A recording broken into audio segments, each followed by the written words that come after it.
At 7:46 a.m. local time on August 13, 2025, the bridge of the USS Higgins fell into a tense stillness one sailors recognize just before history nudges forward.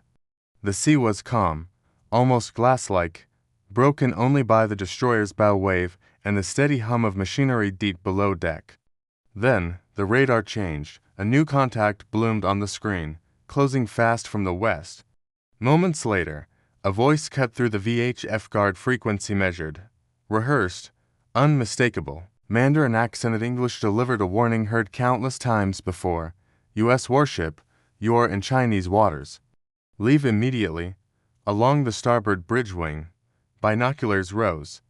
Beyond the horizon lay Scarborough Shoal, a sparse chain of coral reefs and rocks, invisible from sea level unless the light hit just right. For Washington, these were international waters. For Beijing, this was sovereign territory, and the People's Liberation Army Navy intended to prove its claim the way it often does: up close, loud on the radio, and unyielding on the beam. Minutes later, gray hulls slid into view. Chinese warships matched speed, settling tightly on Higgins' starboard quarter. White wakes carved sharp lines into the blue sea. From China's perspective, this was routine: monitor, warn, drive away. From the American perspective, it was a freedom of navigation operation, a lawful transit meant to challenge what the U.S. considers excessive maritime claims. Either way, the morning had become a high-stakes chess match where every course correction and every radio transmission could be interpreted as either restraint or surrender. Scarborough Shoal itself is physically unimpressive: scattered coral, shallow breakers, rocks that barely break the surface. But in geopolitics, position is power. The shoal sits at a strategic seam of the South China Sea, well within the Philippines' exclusive economic zone under international law. For Manila, it is a national symbol and vital fishing ground. For Beijing, claimed as Huangyandao, it is a forward outpost, offering surveillance and leverage over maritime routes that carry a massive share of global trade. Control here isn't about sand or coral. It's about sea control, persistent surveillance, and the ability to shape the opening hours of any future regional crisis. Since 2012, Chinese Coast Guard and naval vessels have maintained near constant presence in these waters, blocking fishermen, shadowing foreign ships, enforcing a steady rhythm of patrols. The message has been consistent: these are our waters, we will enforce our rules. That was the stage the USS Higgins sailed into, a theater where law, power, and narrative collide, and where every maneuver echoes far beyond the horizon. Within hours, Beijing's version of events dominated state media. According to the Plus Southern Theater Command, the American destroyer had illegally entered China's territorial waters near Huangyandao and was monitored, warned, and driven away. Driven away is never accidental phrasing. It signals strength to domestic audiences and serves as a warning to regional navies watching closely. Washington's response came just as firmly. A U.S. Navy spokesperson confirmed Higgins' presence, but rejected any claim of unlawful action or forced withdrawal. The transit, they said, complied fully with international law, including the rights of innocent passage and high seas freedom. Freedom of navigation operations FONUPs are not stunts. They are deliberate legal challenges meant to prevent contested claims from hardening into accepted norms. Beijing views them as provocation. Washington sees them as necessary enforcement of maritime law. And so the pattern repeats: two powerful navies, two carefully crafted narratives, both insisting they never blinked. At the center of it all was USS Higgins DDG-76, an Arleigh Burke-class guided missile destroyer, and a backbone of U.S. surface power. At 155 meters long and over 9,000 tons fully loaded, the ship is built around Aegis, a combat system that fuses data from the SPY-1D phased array radar and other sensors into a constantly updated battle space picture: surface-to-air missiles, cruise missiles for long-range strikes, anti-ship weapons, close-in defense systems, and electronic warfare suites designed to listen, deceive, and jam. Higgins is not easily rattled. Across the water, China relied on a familiar playbook. The warships involved in such encounters are often Type 5D destroyers or Type 5 for a frigates, modern platforms armed with long-range air defense missiles, anti-ship weapons, and advanced radars. The tactic is precise, close enough to show resolve, close enough to capture images and signal control, but not so close that collision becomes unavoidable. It is pressure without contact, friction just short of fire. Inside Higgins, the response was equally deliberate. U.S. crews are trained to remain steady, constant speed, constant course, minimal radio traffic, no visible combat preparations. The goal is not escalation, but normalization, to treat contested waters as routine transit, not a battlefield. Both sides recorded everything: positions, bearings, speeds, radio calls long before public statements were written. In waters this confined, a few hundred meters can decide narratives. Turn too early, and one side claims victory. Turn too late, and a single mistake can become a global crisis. Beneath it all lies the unresolved dispute.